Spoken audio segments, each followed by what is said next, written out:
Thank you, Mr. Chairman. Mr. Rosen, as you know, when FIRMA was passed, it dramatically expanded the scope of transactions that would be subject to CFIUS review.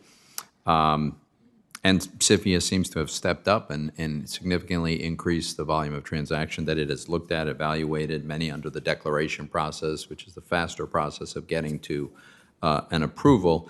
But certainly, CFIUS has its hands full with this volume of transactions. I am concerned that we should not, certainly anytime soon, add to the burden or create distractions or meddle with CFIUS's core mission, because it's a big job and it's a very important job.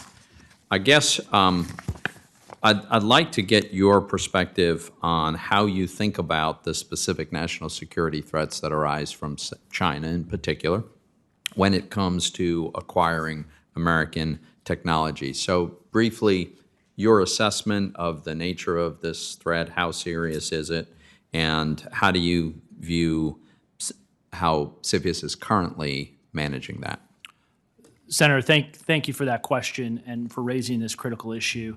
The threat from China, frankly, is significant. It's a strategic economic competitor. It's engaged in conduct that is adversarial against our national security interests. They're engaged in acts of stealing intellectual property, technology, and the like. You cited the intel assessment. It's a threat that I think we need to be very, very focused on, Senator, and it's one that I take very seriously. In terms of how the committee would approach that threat, frankly, Senator, I think you and others in FIRMA provided significant tools to examine and go after that threat, and they're tools that I would intend to use. For example, the non-notified transaction process, very important. Monitoring and compliance issues, very important. The jurisdictional issue of being able to look at transactions intended to evade CFIUS jurisdiction, very important, because I think we need to be focused on the threat in front of us, but also the threat of tomorrow. So in my opening remarks, I mentioned how important inbound FDI is to the American economy. Yeah, I assume you agree that that is an important asset for our economy. Yes, Senator. So my question is, given the importance of FDI, and given that CFIUS can review and intervene and even block FDI, how do you both safeguard critical U.S. technology, but at the same time avoid becoming a cumbersome obstacle to legitimate FDI? And sort of a related question, how do you make sure that CFIUS does not become a tool for just protectionism? Senator, thank you for raising that and for the question. On the first, it is a balance. We need to make sure, and if confirmed, I would engage in this, make sure that we are efficiently and effectively moving transactions. Moving benign investment through the process is a very important piece of the CFIUS review. Predictability and certainty in the business community, very important, all while focusing on national security, are things that I think the balance needs to be struck. You've raised those two pieces. I think moving forward from a CFIUS operational perspective, I think those are the things that, if confirmed, I would be looking to work with this committee on in striking that balance. Thank you. Ms. Gibson, as I mentioned in my opening statement, the Mint needs to continue to innovate and to release new products that resonate with the public. That includes collectibles. Two examples I want to ask you about: the Morgan & Peace silver dollars.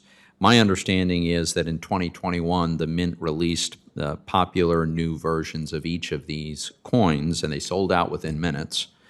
But in 2022, I understand the lack of availability of silver has caused a suspension of the production of these coins.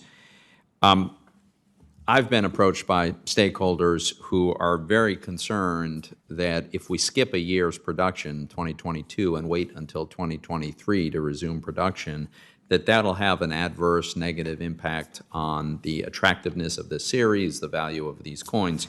So I'm wondering, is it possible to actually produce these coins in 2022 rather than just waiting until 2023? Thank you, sir, for the question. The Morgan & Peace program was highly popular. As you mentioned, it sold out in minutes. And we also received a number of complaints from customers that were not able to obtain the Morgan and Peace. For 2022, we thought about how can we go about ensuring that we will have enough coinage, Morgan and Peace specifically, for the customers, especially since we sold out in 2021 and could not meet that customer demand. I pulled together a team of experts from manufacturing, sales and marketing, legal, and the chief fiscal officer to make sure that going forward we could produce the Morgan and Peace in 2022, given the fact that we have to also balance our silver supply chain with our bullion program, which is congressionally mandated. Thus, we made the decision that we would bypass 2022 and in 2023 make the Morgan and Peace coin, and that way make enough sufficient to satisfy customer demand. So my time is out, but I just, my understanding is it would be possible to make some coins in 2022, probably not sufficient to meet the full demand, but a number of constituents have suggested that it's better to at least meet some demand and have the continuity of production rather than wait till 2023 when, yeah, maybe you'd be able to meet the full demand then. So I would just ask you respectfully to consider that possibility. Thank you, Mr. sir, and Chairman. I surely will.